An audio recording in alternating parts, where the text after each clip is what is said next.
Yeah, here we go. Tried to do this video last Saturday, and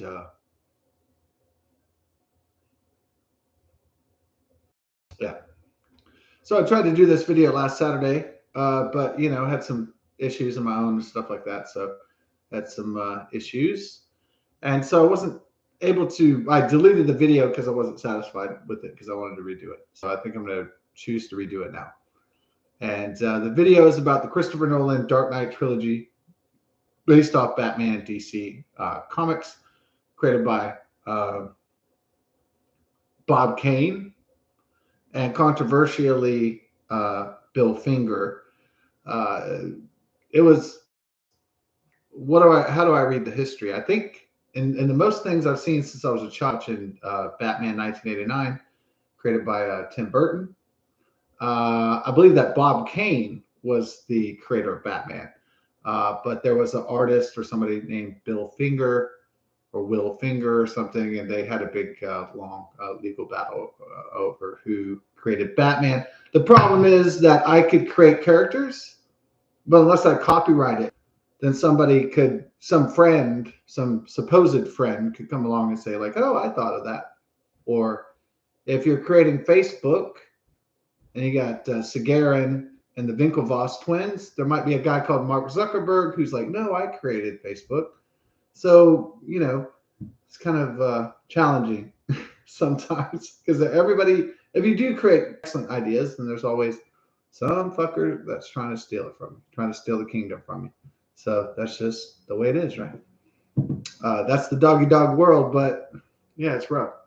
But I think most people credit Bob Kane as the creator of Batman back in the 1930s.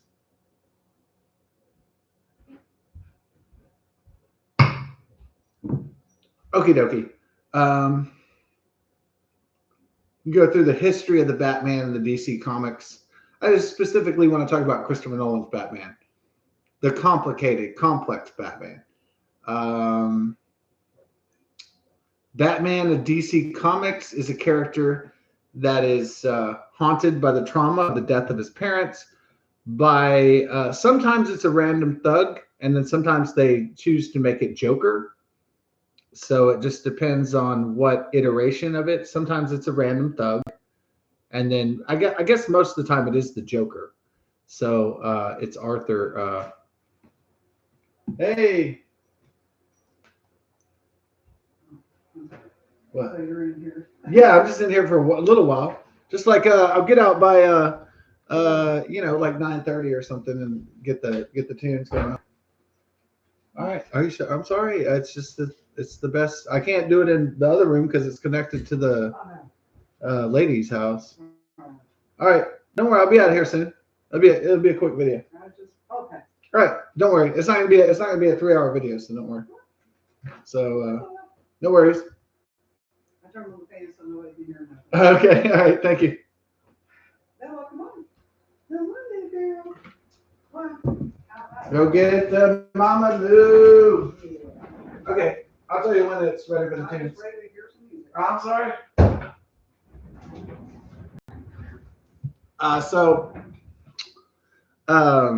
No, I can't record in my room because it's right next door to the neighbors, and so they already had like one complaint because we jammed some Aerosmith or had a fight at like 4 a.m. one night, so it was bad news.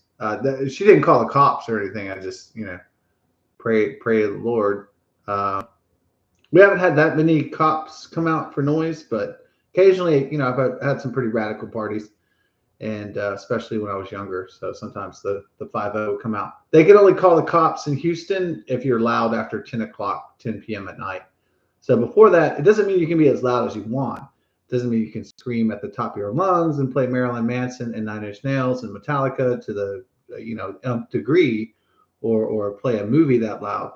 It just means that you really can't get charged with noise ordinance in Houston until 10 p.m. So, yeah, I guess it depends on the decibel levels and all that stuff and the disruption to the society and neighborhood and all that. So, Christopher Nolan, known for making intellectually complex films. How was I introduced to Christopher Nolan? I was working at a 10 screen theater in Washington, D.C. when I was 21 in the year 2001. And they had a movie come out, and it said directed by Christopher Nolan. It was called Memento, and it was starring Guy Pearce and had a lot of Carrie-Anne Moss and a lot of The Matrix. It had John G. And it was about a guy who had amnesia, and all these people were fucking him over. And it was like in reverse, the whole movie was about memories, and it was a fantastic film. It was a fantastic. I just remember, man, this is genius. That if you see Christopher Nolan starting out, you think, man, this guy's going places. I mean, this guy's fucking really on top. This guy's smart. He makes some smart screenplays. He writes some really excellent shit, and it's really stunning. Yeah, Memento. How many times did I go see that? I don't know. I probably saw it once, and then there was criticism that Christopher Nolan makes movies that are too complex, too complicated.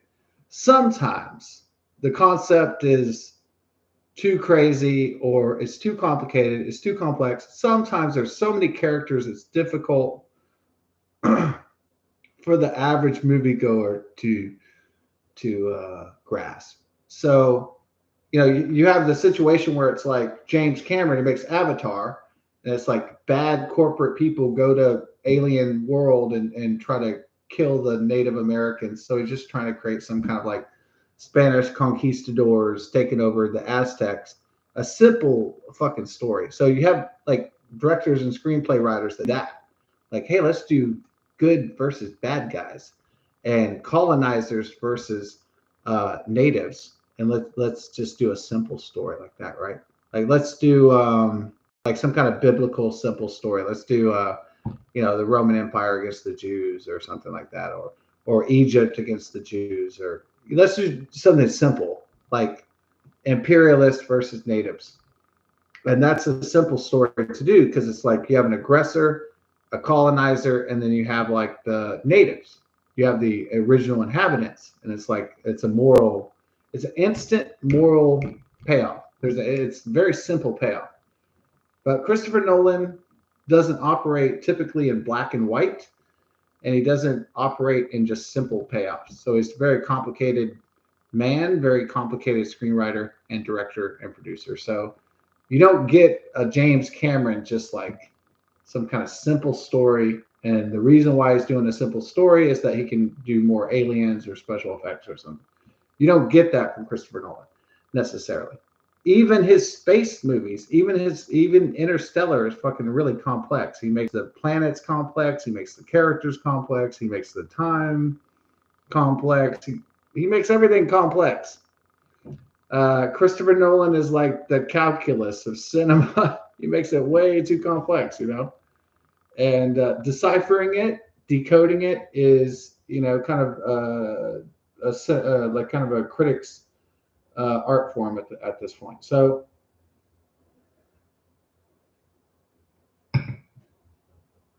in Batman Begins, the origin of Bruce Wayne is not really. It's not really.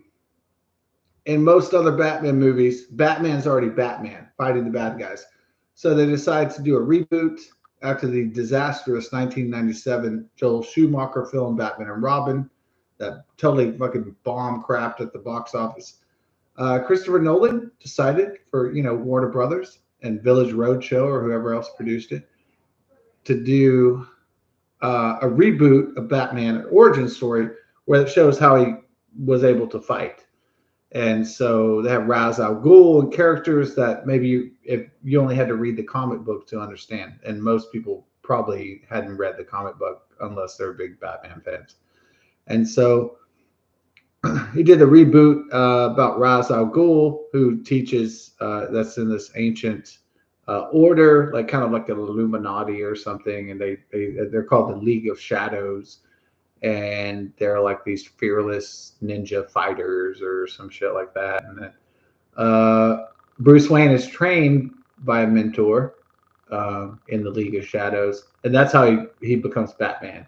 Is that he fights for vengeance and justice against criminals, and cleans up Gotham City. Becomes Batman because he chooses to become Batman because that's what he fears. He fears bats because after his parents died, he fell into a well, and there were bats everywhere in the Batcave, and that's how he became Batman. So, anyways, they kind of add a different character that's different. I don't know if it's in the comics. It's definitely not in the movies. In the previous Batman movies, bitches were like expendable toys. They were just like kind of James Bond, just like hot girls show up. They're kind of expendable. They're kind of like he sleeps with them. They're just kind of playthings. They decide to go a different route in this iteration of Batman. They decide to make somebody he cares about called Rachel Dawes. They make a childhood sweetheart or something from his childhood. So they do something deeper than just having random sex objects in the films. Which before it was just like it was kind of like James Bond. It was getting noticeable that his women were changing out all the time, and it was like, man, it was getting kind of ridiculous that there'd be a new hot blonde every single fucking movie, So it kind of got old for the audience, but also for the creators of Batman. It was like, okay, we need to do something that enters the man, like give somebody he cares about instead of just looking at women as expendable pleasures and just who cares. I could switch out one with the other. It doesn't matter. One week I could have sex with this woman. The next week I have sex with this woman. I don't have any feelings about it. So they decided to give like a childhood connection to make this Rachel Dawes character that was going to be like the heart of the trilogy. And so that's what the writers and Christopher Nolan, that's what they decided to do. Which it was a pretty inspired choice to do that because most movies about male superheroes, they just get one woman after the other, and it's just kind of ridiculous. Like you watch one movie and then the sequel, there's another blonde chick, and then the next thing, there's another chick, and it's just, it gets ridiculous when you get into the sequels. They don't have the main chick, and you don't have the main love. You don't have the main. It is getting kind of ridiculous at that point. So.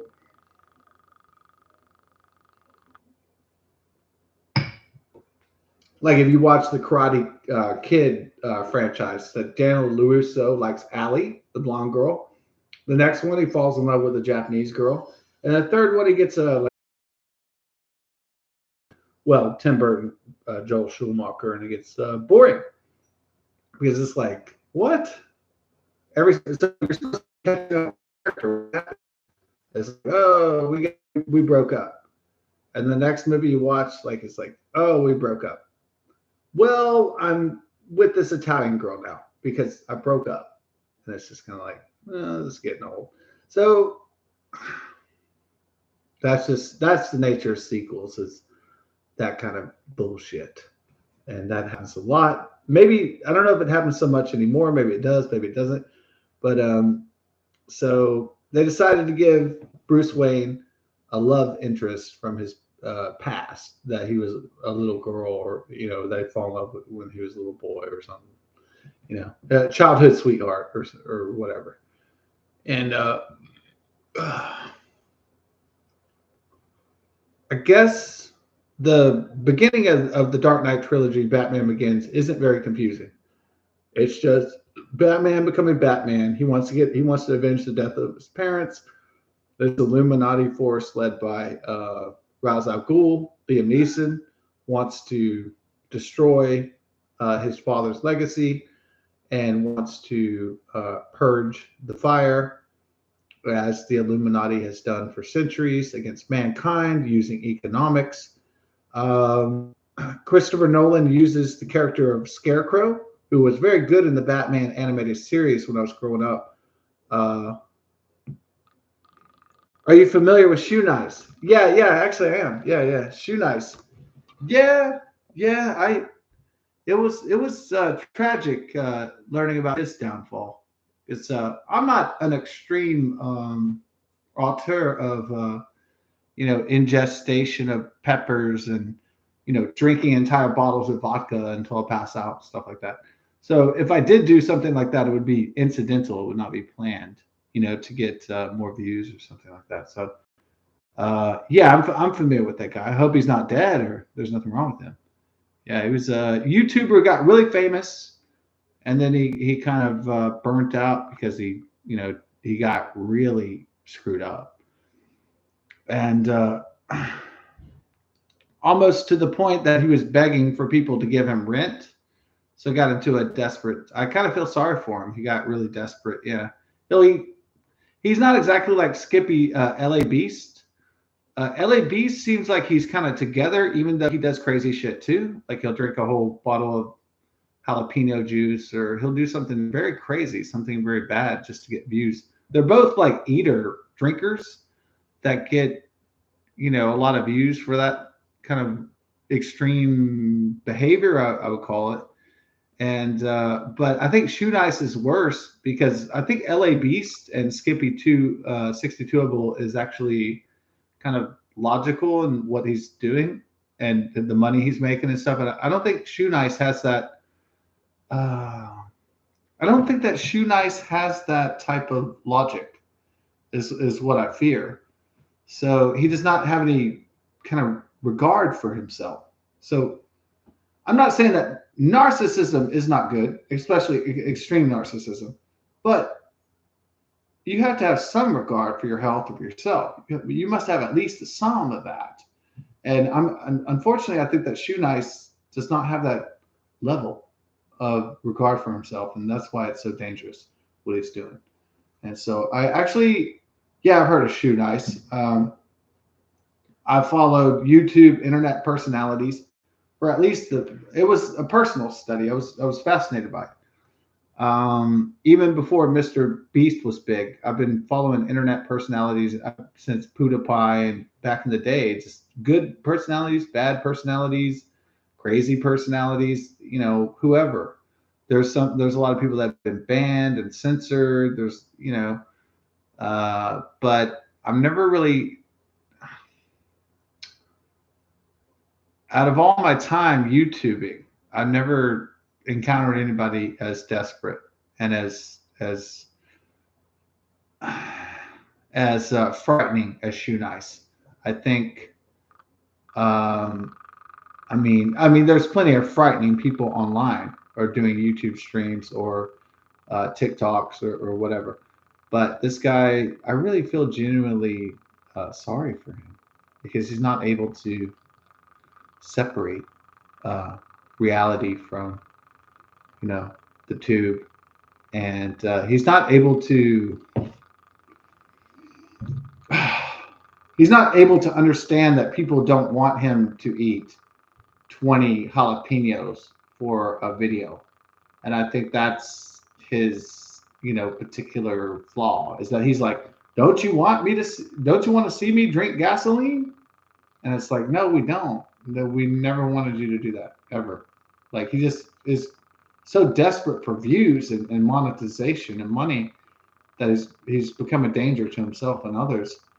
And it's very sad, Making content should be an act of joy, an act of love, an act of creation, an act of sharing, an act of caring. And Shoe Nice, what he's doing, it's more destructive than drinking on camera. It's more destructive than you're watching Nostalgia Critic and they're drinking liquor and watching some kangaroo movie or something. This is worse than that because it's like, dude is like fucked up like constantly, and he's on drugs constantly, and he's on hot dogs constantly. It's sad. You know what I mean? Like, if I have some beers every now and again, I don't feel guilty about it, man. So now, if I'm doing videos where I'm chugging tequila bottles all the time, yeah, then you can feel pity for me. But if I stop and I don't do that for a long time, it's all good. But if I do it all the time, that means problem. So it means on quantity, it means on time. So yeah, I'm familiar with Shoe Nice. He's what they call like a shock mukbanger. I don't do that kind of shit. I mean, I might show you like, oh, they got a new double chicken burger at Chick-fil-A. I might do that, but it's like once in a while. It's not like I'm eating that fucking shit every day or something. So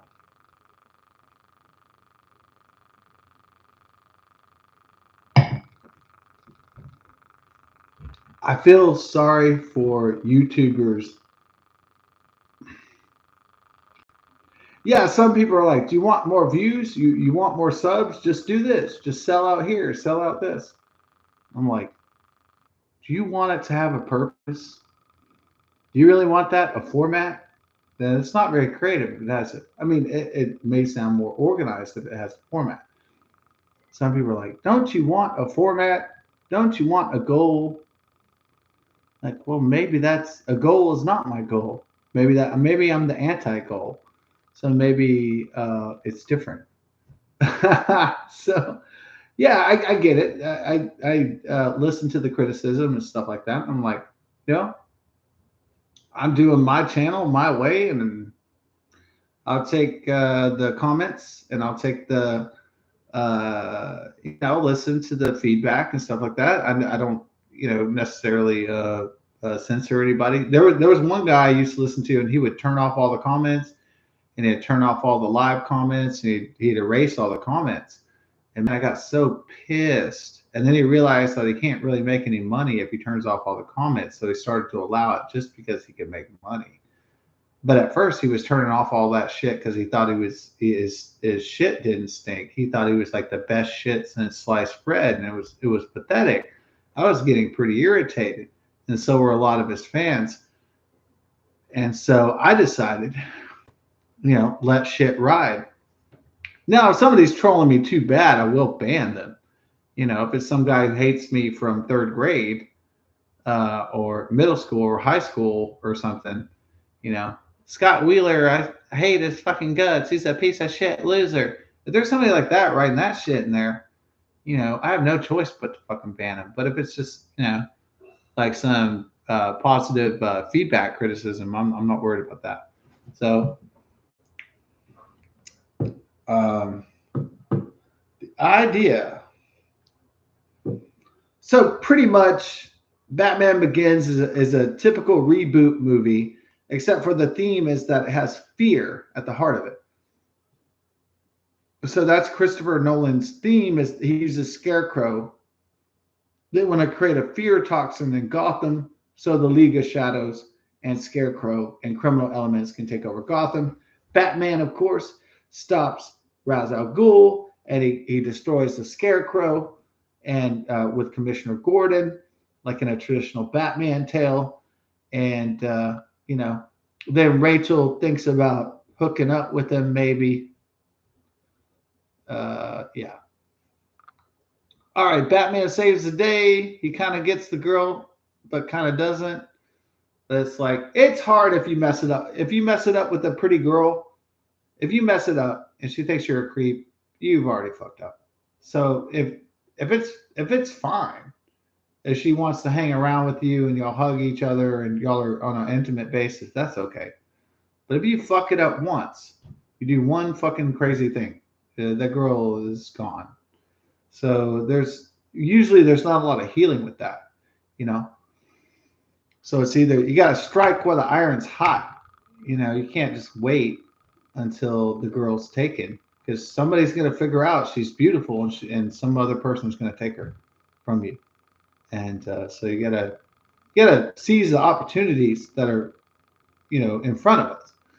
And so you can't wait for all time for opportunities to present themselves. You have to seize the opportunities while you're young, and take a hold of that. Because if you keep on holding on, then the less grip you'll have. It's just the way it is. So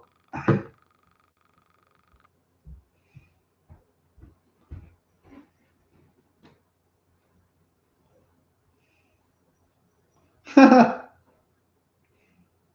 right, so the Dark Knight, the sequel is called The Dark Knight. Came out in 2008. Maybe one of the most famous movies of all time. Maybe one of the most famous, definitely one of the most famous Batman movies of all time for Bat fans. Why is that? Heath Ledger's performance as the Joker is astounding. No one was expecting it. I think that was being watching movies like The Knight's Tale and The Patriot in 2001. I just thought, oh, he's a pretty boy. Look at this pretty boy. Oh, he's getting ass because he's a pretty boy. Women want to sleep with him. That's why he's getting parts. Yeah. And at first, I had a very low opinion of him. I thought, oh my God, he's just a fucking pretty boy. Oh, fuck. He's just like the Justin Bieber of fucking cinema. I fucking hate. At first, when I was 21, he was 21. I was like, man, I fucking hate this guy. This guy is like the Taylor Swift of fucking music. Like, I hate this bitch. I hate this fucking guy. I hate this fucking guy for looking so good and getting all the money, getting all the parts. I hate that. I fucking hate his guts. And I hate his guts so much you wouldn't even believe. And then I saw, The Knight's Tale, kept watching it. I said, this is all right. And then I started watching The Patriot with Mel Gibson. I said, this is great. I didn't watch what was that, the Brokeback Mountain or Gay Mountain or whatever, or it's Gay Love Affair. I didn't watch that, man, because I'm not gay. But then it came down to the sequel to a movie I love by Christopher Nolan, a reboot movie that was very successful called Batman Begins. And then in 2008, I went and saw, even though Heath Ledger was the Joker, I went and saw it. I was like, oh my God, I'm really amazed. Now, there's a lot of complicated characters in The Dark Knight, so we'll go over it real quickly. What happens at the end, spoiler alert, the Joker gets captured. He doesn't get killed. So Batman does not give Joker, the psychopathic maniac, the pleasure of being killed or dead.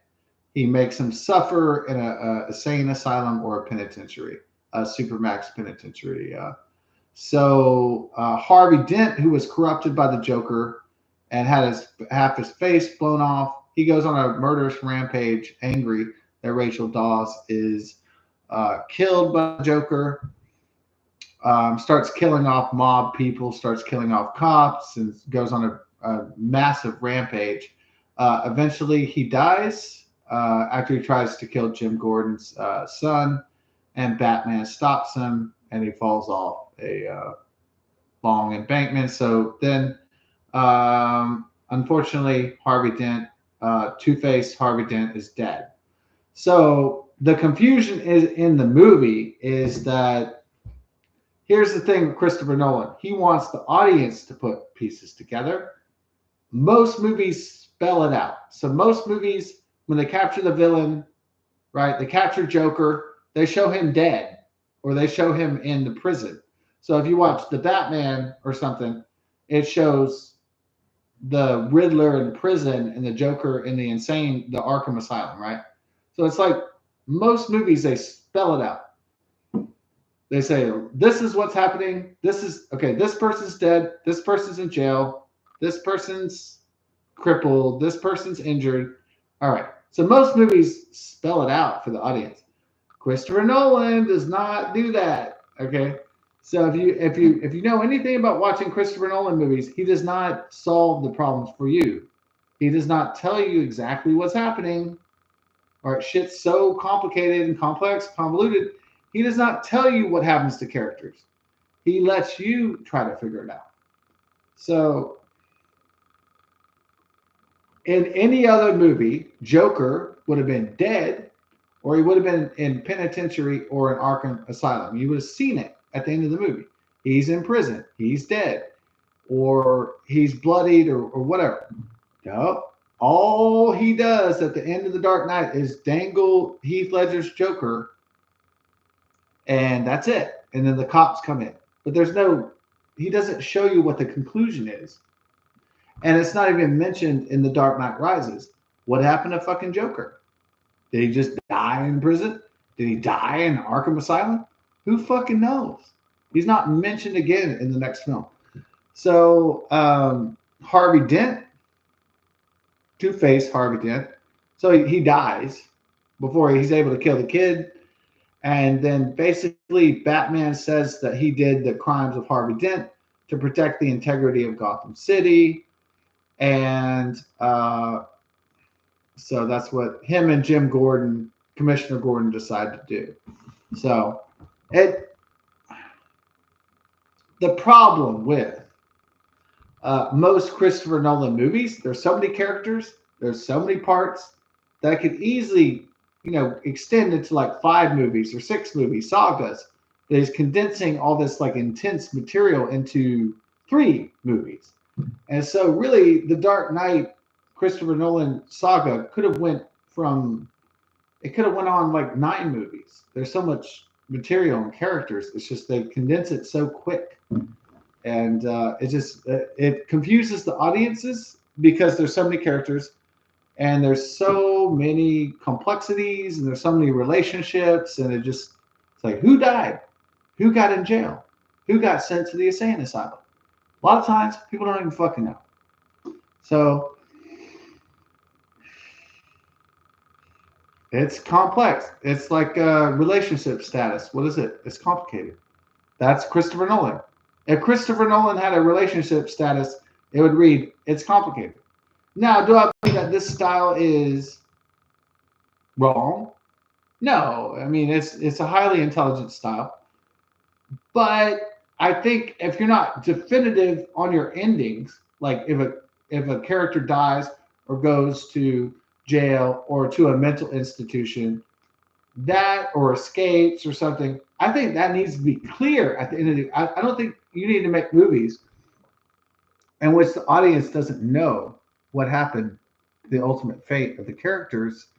I think that's crap. So I don't mean to criticize one of my favorite screenwriters and directors, Christopher Nolan, and producers, but if you're going to make a movie from beginning to end, at least at the end of the movie, have the audience know what the fuck happened ultimately in the end. So that's all I ask Christopher Nolan. Just make. I'm not saying you shouldn't put a lot of characters and make your shit complex and make your movies complex and make your plots all wild and complex with a billion characters. I'm not saying don't do that. But when you're at the end, finish it. Show someone dead, show someone in jail. Just finish the thought, because if you don't, then people won't know what happened to the main characters. And I think that was the failure of The Dark Knight. It wasn't that it wasn't a great movie. It's just the ending was not, clear for laymen. I mean, if you're a film buff, you figure it out. If you're a guy who watches it 100 times, eventually it dawns on you what's going on. But it should dawn on the moviegoer the first fucking time, not, have to do a cinematic theater class to figure this shit out.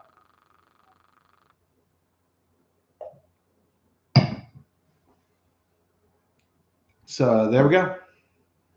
I know you want to know about the Dark Knight Rises. Basically, they take a storyline from the man who broke the bat in the comic books about Bane. They say that Commissioner Gordon died a war hero. Batman is now an outcast, living a reclusive life in the Wayne Mansion. And then Bane comes along, and then basically Bruce Wayne decides to become Batman, but he's not ready. Bane breaks his back.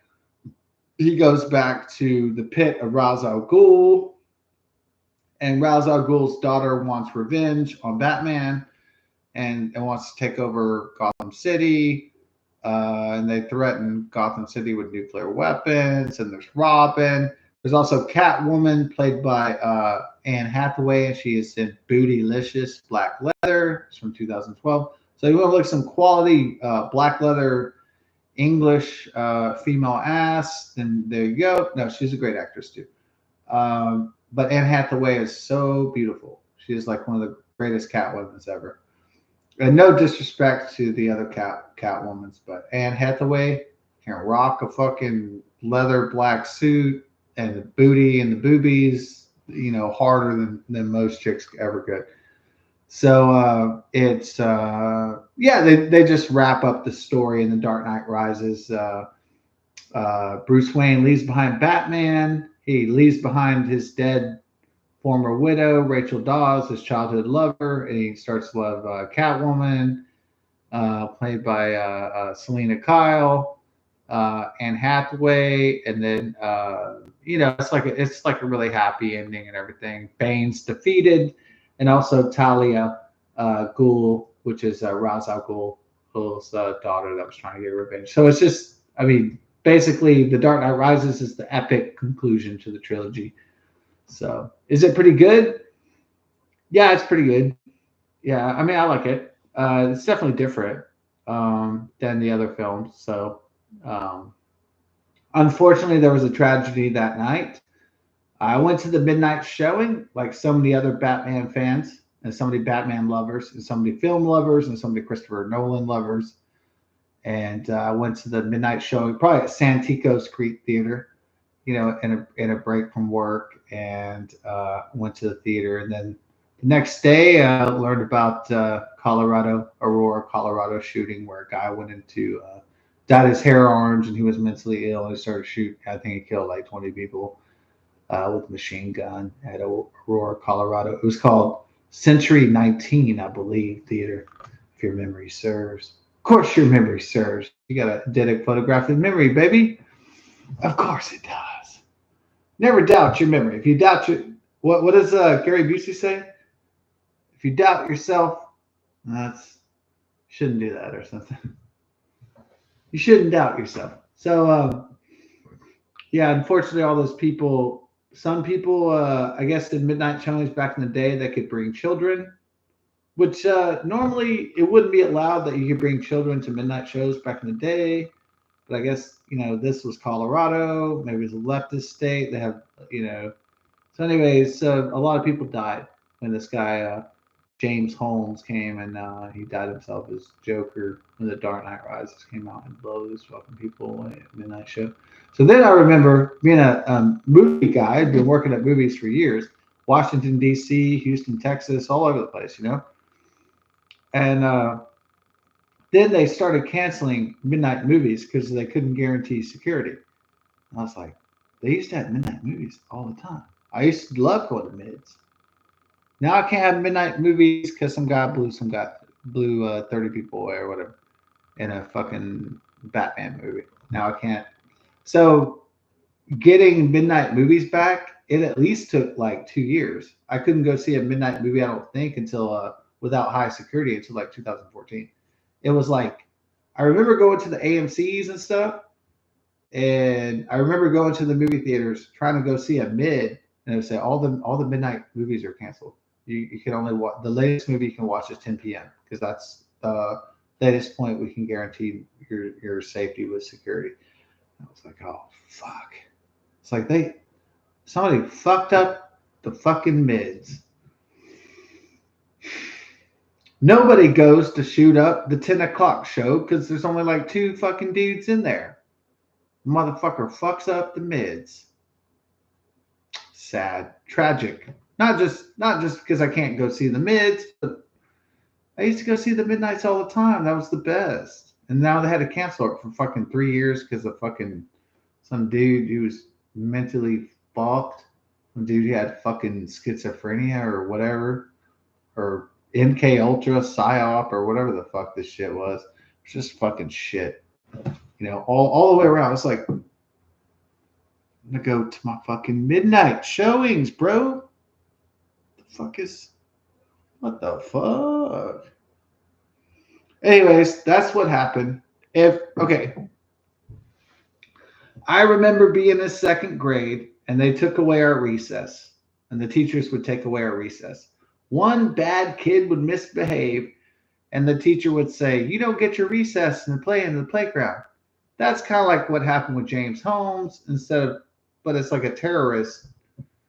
Domestic terrorists killed 20 people at a midnight show, and then I couldn't see a midnight show. It was like taking away my fucking recess. It's like, fuck that.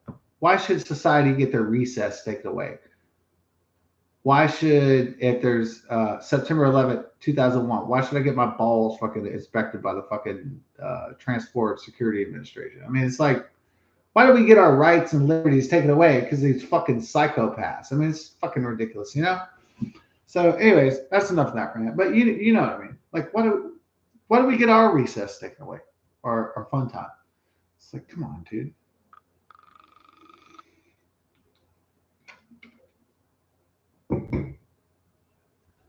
But yeah, I'm familiar with Shoe Nice. I hope he's better. Is he still drinking 2 bottles of tequila a day? Yeah. He's like, I don't know, man. The fucking content is like, oh, I can eat like 200 hot dogs. And it's like, dude, like, who wants to see this shit, bro? This fucking, I mean, I understand. Okay. The mukbang. Okay. There's a hot Asian young girl, and she's like 23, and she's eating the noodles and shit. And she's like, la, la, la, la, la.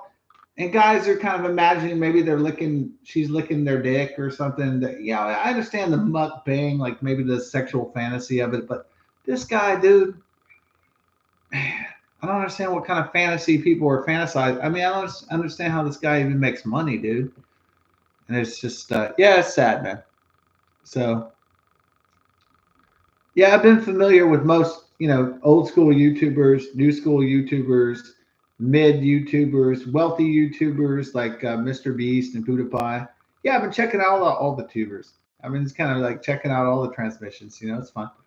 So, yeah, all the transmissions. It's excellent just to surf. And that's what the internet was all about at first, just surfing info. And maybe like before that, it was on TV. You surf the channels. You're just seeing what is on different channels. It's just like, it's not personal. It's just what it is. It's just you're surfing the info. Or maybe before the day of TV and internet, maybe somebody was going through the library and they're reading different books. They're still surfing. People are still fucking surfing. So I'm not worried about that. It's just, I am worried about people's health and safety though. But if they're just info surfing, I'm not too concerned. That's people have been doing that since the dawn of caves or the dawn of man in the caves. So it's like somebody was always surfing. Somebody was always, some guy was in a cave and making the fire, and he went to the other tribe and he said, "Oh, what's going on over here?" That's just human nature to be curious and explore. I'm not really worried about that. That's just, it is what it is. But I'm worried about if somebody's, setting themselves on fire to get views. Yeah, man, that's fucked up.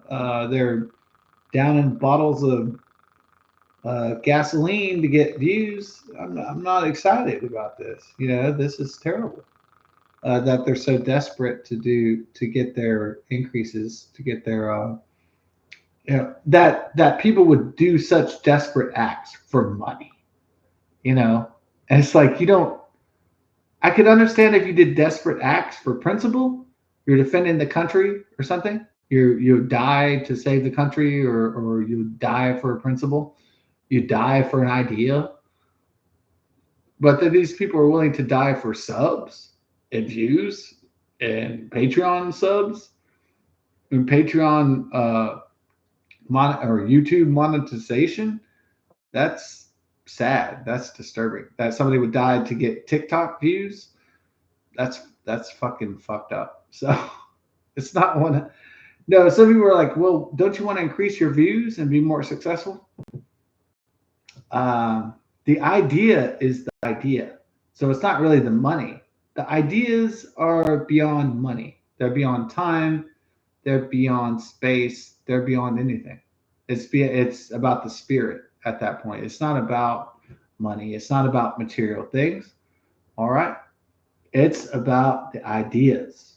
It's about the journey. It's not about how much do I have to the other guy. It's not, oh, I wonder if I can get a Lamborghini and beat the other guy. It's not about that. Oh, I wish I can get $10 million more than the other guy. This is about, in the information age, everything is all about ideas. So that's the journey. That's the war.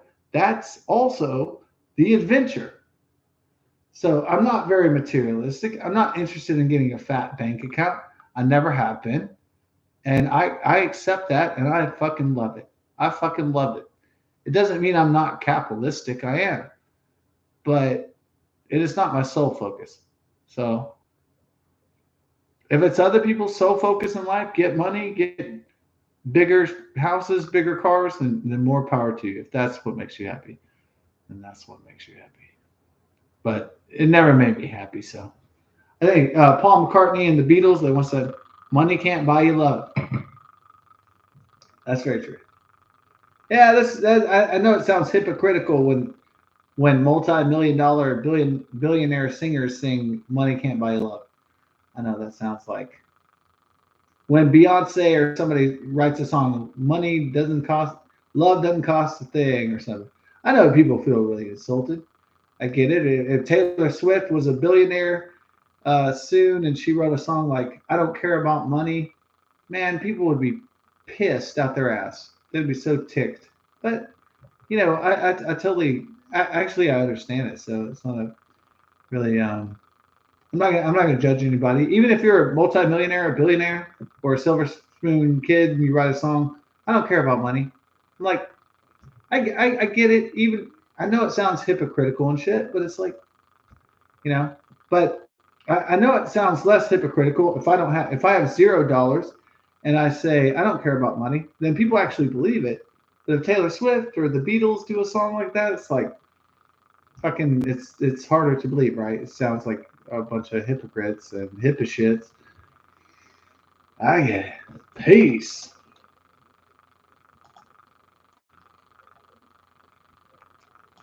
Yeah.